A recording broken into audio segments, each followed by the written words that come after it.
What's up? What's up? What's up? Good evening. How are you guys doing? Yeah. So, yeah, MGI All Stars has ended, though. Yeah, you're coming in, like the live stream, like and share, okay? Happy Sunday to every one of you. How are you guys doing? So let me come on live today and discuss with you guys about the what happened at MGI yesterday. It was very, very interesting. I loved the show, and I feel like it was a very close shot, and I wasn't really surprised with the winner, guys. Like, I remember I made that predictions.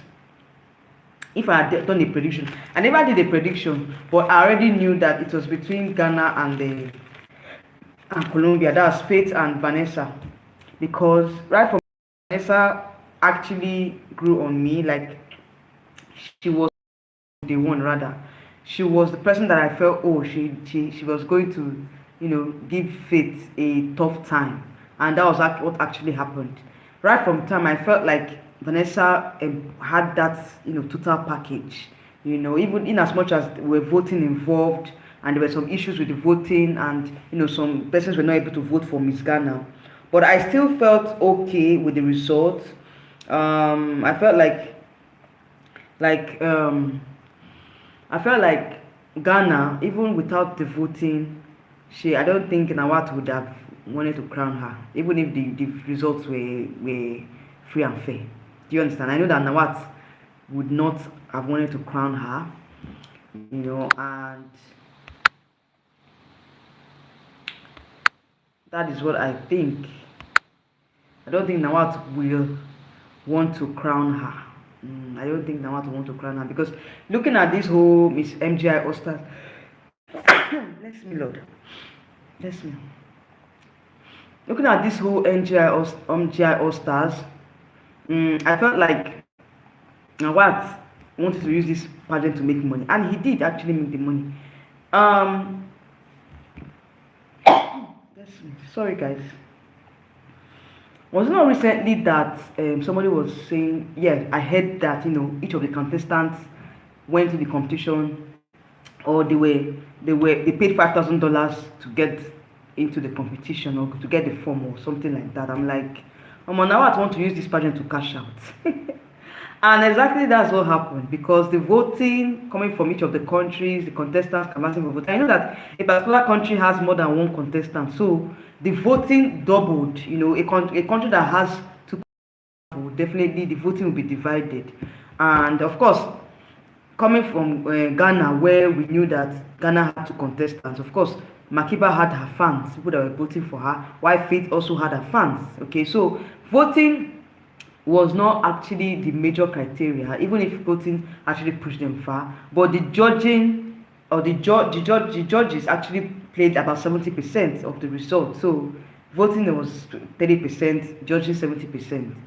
So I still felt like the judges had a more influence, or had more influence in the result, in the outcome of the result, in general results. Okay.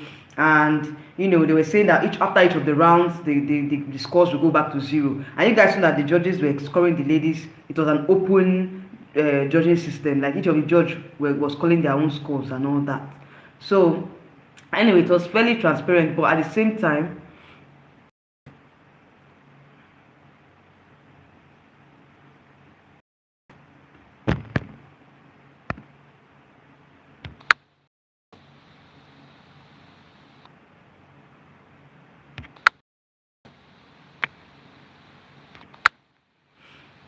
can you see me? Okay, the thing is actually cutting or breaking. It was fairly transparent, but at the same time, I felt like if you are not on the good books of the judges, nobody will even answer you. That's just the truth. Nobody will answer you. Nobody wants to even interact with you. Nobody wants to have anything to do with you. Give you that high score.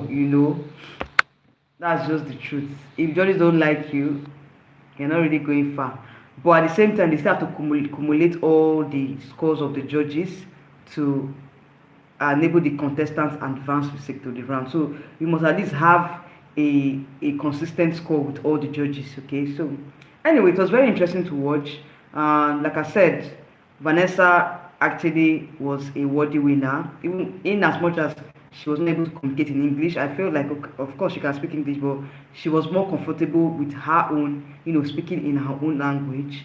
And some persons were saying that Q&A wasn't good. Of course, I didn't, the translation most times do not really correlate with what the candidates actually say in their Q&A most times when it comes to translation. But at the same time, I think she has this aura, there's just one particular queenly aura about her. I just felt it from the beginning that Vanessa was going to win the pageant. That's just it. I just felt it from the beginning. But I also knew that Faith, was going to go far. And at the same time, a lot of persons are saying, oh, Africa, is being, there's injustice to Africa because, this time around, Faith almost got the crown for Africa. But at the same time, you guys know that you're working with a pageant organizer or a pageant owner who does not really want or does not really like the African market. Do you understand?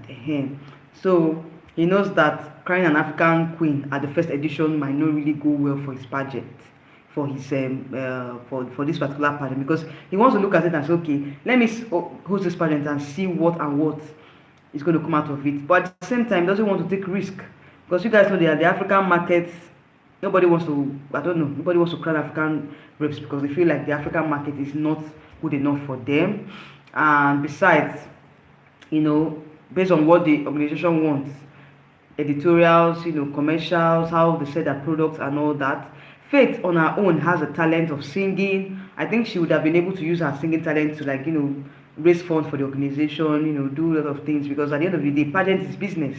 But at the same time, I felt like Vanessa was just something that, she was just someone that, that fits in more into what the organization actually wants, okay? Because, like I said, it's going to be difficult for Nawa to crown a black rep anytime soon. So, Faith, I was just sorry for her when she indicated interest that she wanted to contest. I just felt like, oh, Nawat might not crown. It's impossible for Nawat to crown a black rep. That's just the truth. It's very, very. I don't think he wants to crown a black rep now. Maybe later, not now. So it's so unfortunate for Faith. I feel like she really, really deserved to win. All things being equal. But like I said, what the organization wants at the end of the day.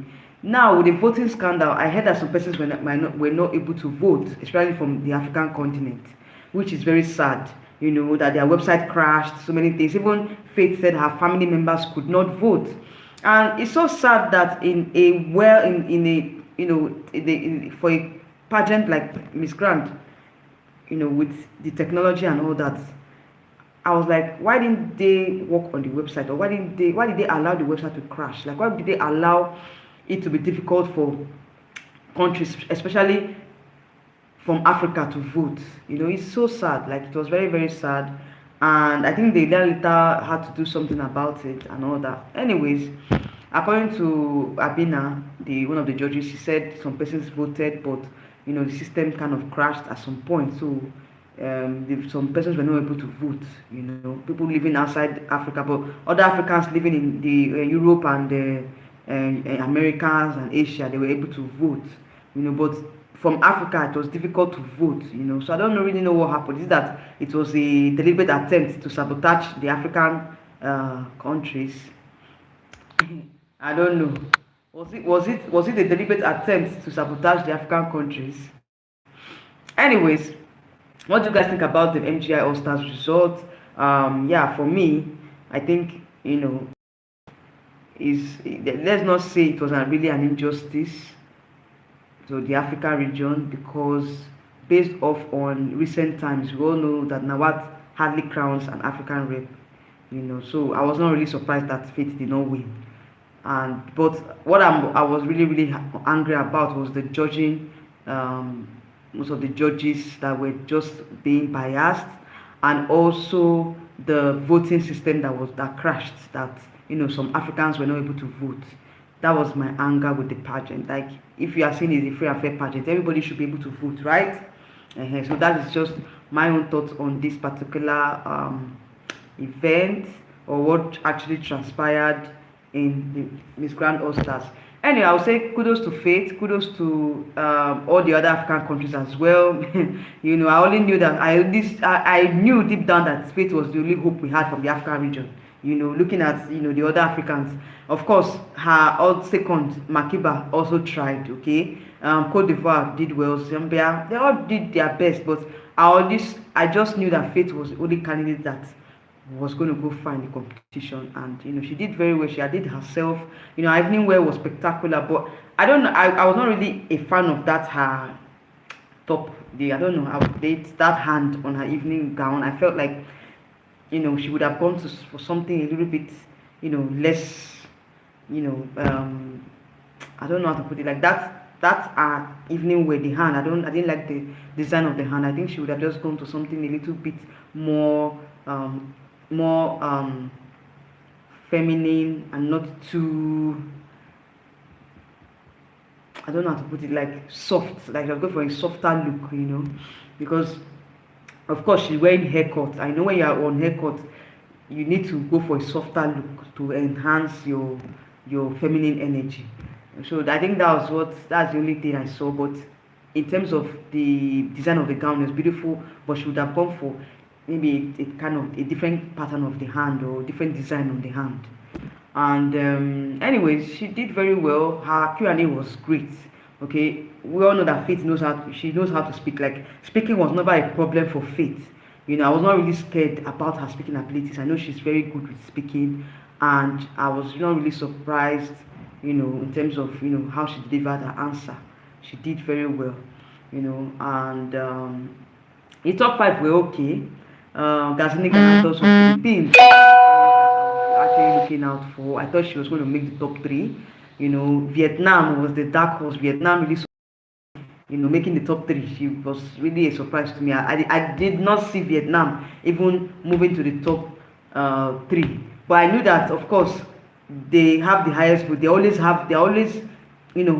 highest in terms of voting. So I know that with the voting, Vietnam might go far, but I never saw her in the top three. It was a surprise to me. I was thinking at least Gazini Ganados or Czech Republic, would have made the top three instead of Vietnam. That was my own thoughts, when they called the top three. But at the same time, and I didn't even know she was a transgender, the way she was speaking and all that. Anyways, like I said in the beginning, what actually said, oh, transgenders are allowed in the pageant, and for a transgender to go that far, meaning she did very well. Anyway, kudos to all the other girls. A lot of they all put in their effort, putting their they put in effort into the pageant, and yeah, it was a good production altogether. And anyways, I feel that next year's edition will be better than this year. At least with all that happened, next year they're going to improve on certain things. Okay, yeah, that's what I think. But at the same time, I think the judging format, or most of the judges were being biased. That is just my own thoughts about it. And at least Omar Hoffach did not. It was kind of like less strict in the finals, or like the preliminaries, that he was very strict. But I noticed that in the finals he was kind of soft.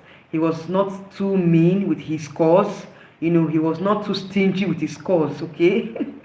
My effort really changed though during the finals. So when he was giving some of the scores, I was like, Oga, so you have this in you, like you wanted to give this, but you have this scores. Like you are so generous with your scores. Like seriously, I didn't know that Homer Afford was going to be generous with his scores, because the prelims he was really mean. He was not. He was just stingy with his scores. But the finals, he kind of loosened up. Probably the other judges have spoken to him. I don't know what changed his mind for him to be so generous during the finals. Some of the gowns that I was thinking, oh, he was going to say 0. It was like 10, 9, 8. I said, oh, on my Harford, what happened to you? Did you wake up on the wrong side of the bed?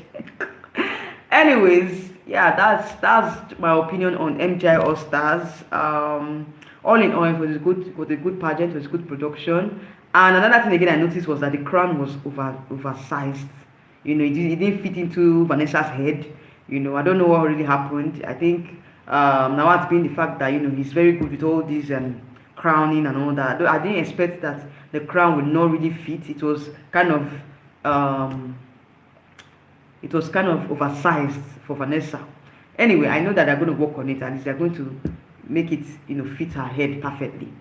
But what do you guys think about the results? Let me know in the comment section, and I'll see you all in another live stream. Okay, I didn't want this live stream to be too long. I just wanted to come here, rant, you know, rant as usual. Because of course you guys know now Miss World Nigeria has started today, and I've released my arrival, best in arrival and outfits and standouts, you know. So go and engage. I posted it on my Instagram and also on my YouTube shorts. Okay, so go and engage and let me know who your favorites are to win the competition. So we're going to have a week long of camping activities for this year's Miss World Nigeria. And of course, I'm going to be giving you guys updates every day as usual, my standouts every day. I'll try as much as possible to be consistent, you know, in covering this year's pageant.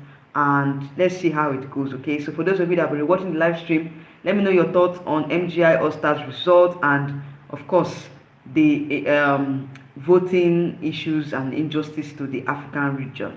What do you think about it? Do you think that Faith Maria Potter, you know, deserved to win? And what do you think about the eventual winner, Vanessa Pogering from Colombia? All right, guys, thank you so much, and I'll see you all in another live stream coming up very soon. Bye. Good night.